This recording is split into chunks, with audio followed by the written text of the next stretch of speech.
which in turn attracts big predators, like sharks.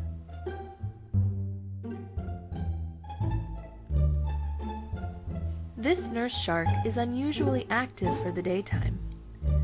Usually, a nurse shark will hide under ledges or in crevices of the reef and come out at night to eat dormant fish that are hiding in the coral.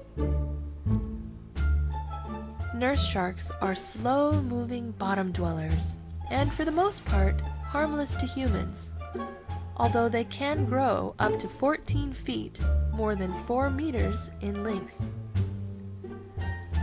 Their strong jaws allow them to crush shellfish and even coral if need be, but they prefer to eat shrimp, fish, and squid.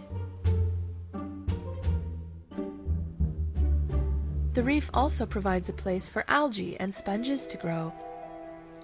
This provides food for a variety of creatures. For example, the sea turtle.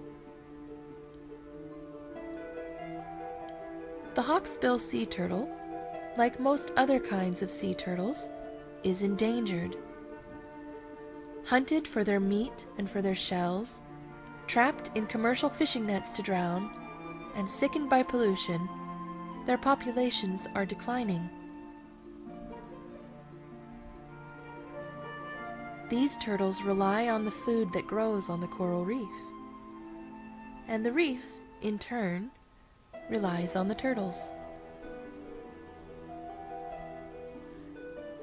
It's a partnership that benefits both creatures. The turtles get a reliable source of food. The reef system gets a less obvious advantage. Without the turtles coming to eat the algae and sponges, they would overgrow the reef, preventing the coral from growing and expanding.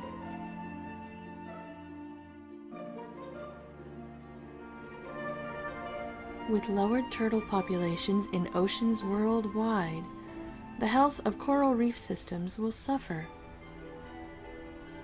It is important for people to do our best to protect these peaceful reptiles, not just for their sakes, but for the health of the entire coral ecosystem. Turtles and coral aren't the only partners you can find on the reef. Sea anemones are another animal that seems more like a plant. A relative of both coral polyps and jellyfish, anemones have their own partner to help make life easier: clownfish. Although it may not look like it, anemones are predators. They have stinging cells in their tentacles that allows them to paralyze their prey, usually small fish or shrimp, and then move them towards their mouth. Clownfish escape the anemone's sting by covering themselves in a protective layer of mucus.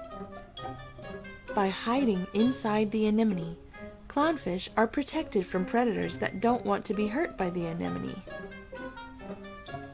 But what does the anemone get out of this, you may ask? Well, the little clownfish can chase away butterfly fish that would eat the anemone, and they can also clean the anemone of parasites and bits of food that the anemone has no way of cleaning itself.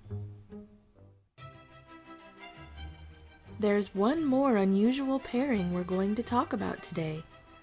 Can you guess what parrotfish and beaches have to do with each other? Parrotfish are a distinctive family of fish species with a tough, bony beak so strong